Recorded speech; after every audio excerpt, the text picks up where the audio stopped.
தேமுதிக வந்து இங்கதான் தொடர்றதுக்கான வாய்ப்பு இருக்கு.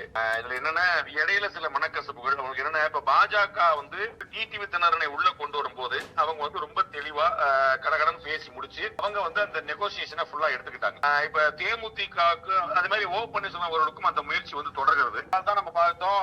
வந்து ஜேசிடி பிரபாகர் அவர் வந்து தமிழக வெற்றி கழகம் போயிட்டாரு. மனோஜ் பாண்டியன் திமுக போயிட்டாரு. இன்னும் ராமச்சந்திரன் அரசியல்ல இல்ல நான் விளைகிறேன்னு சொல்லி சொல்லிட்டாரு.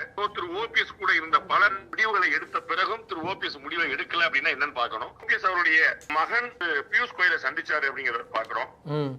அப்ப வந்து திரு ஓபிஎஸ் அவர்களுக்கு எந்த சூழ்நிலையிலும் திமுக போக முடியாது. அது வந்து குன்னம் ராமச்சந்திரனுடைய செய்தியாளர் சந்திப்பு ரொம்ப முக்கியமானது.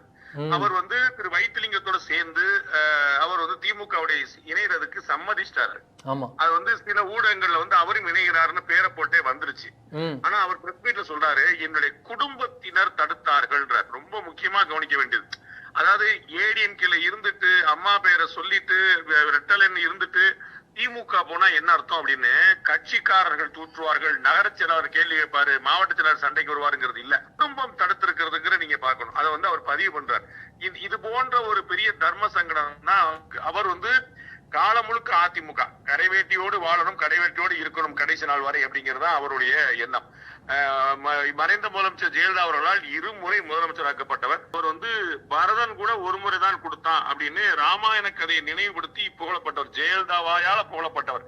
அது வந்து எவ்வளவு ரேர்னு உங்களை போன்ற ஜேர்னலிஸ்டுகளுக்கு தெரியும். ஜெயலலிதா அவர்கள் பரதன் அப்படின்னு அழைக்கப்பட்டவர். பரதன் கூட ஒரு தடவை தான் கொடுத்தா. அப்படி திரு ஓ பன்னீர்செல்வம் அவர்கள் சிந்தாமல் சிதாமல் 2 முறை கொடுத்தாருன்னு பதிவு பண்றாங்க. மூணாவது முறை வந்து ஜெயலலிதா இல்லங்கிறதுனால அது வந்து கணக்கு. சோ வந்து அப்ப ஜெயலலிதா அவர்களால வாய் திறந்து பாராட்டப்பட்டவர்ங்கிறது நம்ம கவனிக்கிறோம். இப்ப வந்து அவர் வந்து திமுக போறதுக்கான வாய்ப்புகள் வந்து இல்ல.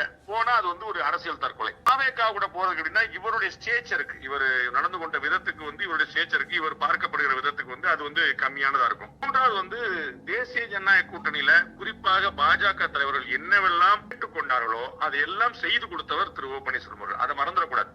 பாஜக தலைவர்கள் தேசிய ஜனநாயக கூட்டணிக்காக என்னவெல்லாம் கேட்டார்களோ அதெல்லாம் செய்து கொடுத்தவர் திரு ஓ பன்னீர்செல்வம் அவர்கள்.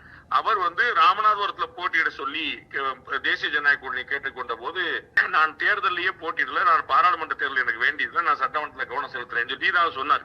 வந்து டெல்லி மேலிடம் வந்து தனிப்பட்ட முறையில வேண்டுகோள் விடுத்ததற்கு இணங்க அவர் வந்து பெரியகுளத்துல வந்து திரு டிடிவி தினரனுக்கு விட்டு கொடுத்து இங்க தேர்தலை போட்டிட்டார். அப்ப வந்து அவர் வந்து தேசிய ஜனநாயக கூட்டணிக்கு ஒரு கூட்டணியாளரா என்ன பங்களிக்கணுமோ அதை முழுமையா பங்களிச்சிருக்காரு. அப்போ வந்து now it is NDS turn to give back.